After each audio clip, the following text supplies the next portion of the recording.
Okay, hi, we're back. We're talking about buying a business. The second topic, this is it, and it's about, we're looking at the best structure for your business and your new business that you're purchasing, new to you business. So the answer to the question of what is the best structure for liability protection and to achieve your tax goals depends very much on your circumstances.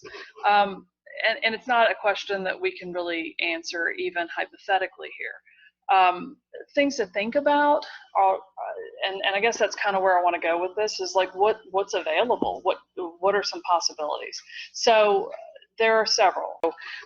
You can hold the stock directly if you're buying a business where you're buying stock instead of just assets, and so there are two alternatives. You can own it directly, meaning I as an individual am buying the stock, or you can buy it through another entity. In other words, I can form a company or a corporation, and I can have that company or corporation do the buying and the holding of that stock.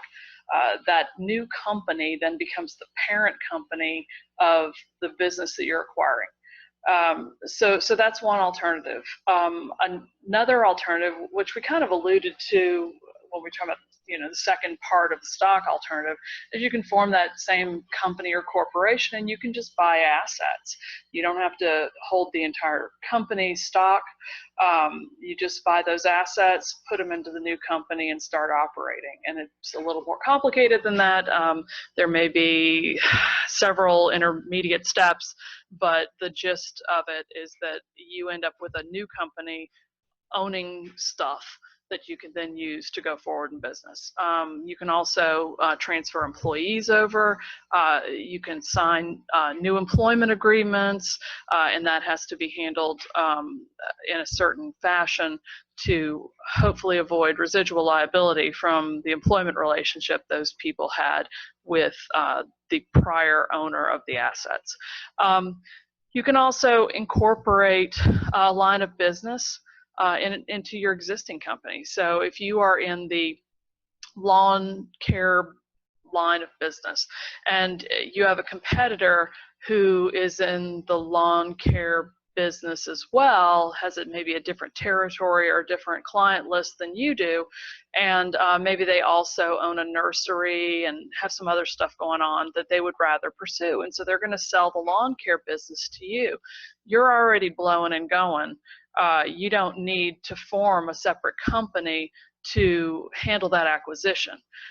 On the other hand, if you are in the party planning business and the lawn care / nursery company wants to sell you their lawn care line, I get this a lot. They want to do it kind of easily and quickly, and they just want to fold the lawn care business right in with their party planning business.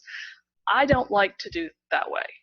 And it's not a self-serving statement at all. It's not because I want to form a new company. I don't make a lot of money on those, quite frankly. The reason being is that the liability pictures are completely different. You also have an asset protection opportunity there, an asset planning sort of opportunity there, that you may be able to come up with a situation where you're using two different entities collaboratively to help you with tax. But most importantly there, you want to keep liability from different activities separate.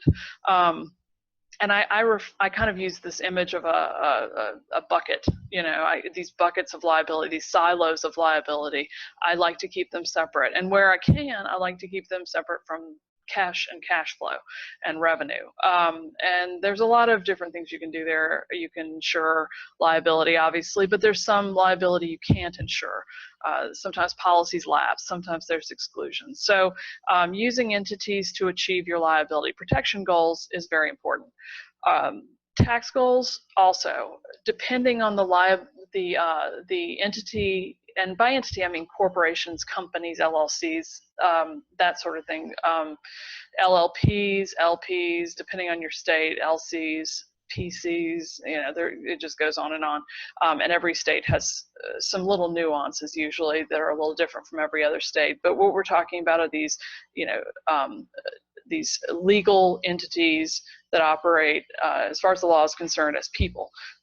Having said that, at the end of this presentation, hopefully you get it, but you can do some tax planning. Corporations are treated differently, whether they're treated differently than LLCs to begin with for the most part. You can also, in corporations, make an election to be treated as an S corporation. The kind of interesting thing about LLCs is that you can also elect to be treated for tax purposes as though it were an Inc. for state law purposes, and you can make that same tax election to be treated as an S corporation, even though you're not really a corporation. So depending on your state, I love LLCs. They're flexible, they're easy to manage, and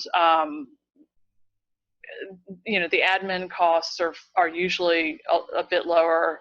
For a new owner of a business, it tends to be a little bit simpler, and you get the tax flexibility of being able to make those two elections. And the way they're treated out of the gate, the LLC is immediately treated as a disregarded entity if you don't make any election whatsoever, which means that it's almost as though you're a sole proprietor. Or if you have a partner in the company, the LLC with you, it's automatically treated as a partnership. So you don't have to do anything, but you can. And it's a good hybrid between corporate and partnership law in almost every state. So those are some thoughts. Those are the pieces, parts. When you're buying another business, again, you should kind of consider how you're going to arrange those pieces as a parent, as a subsidiary, as a division of an existing company that you have, or as a brand new enterprise and its own brand spanking new business. So anyway, give that some thought, and next time we're going to talk about succession planning and exit strategies. Even though you're starting out with new to you business, it's a good idea to begin with the end in mind and to consider what might happen down the road a bit should you or one of your business partners decide to exit or involuntarily exit your company. So anyway, we'll talk about that next time. Thanks.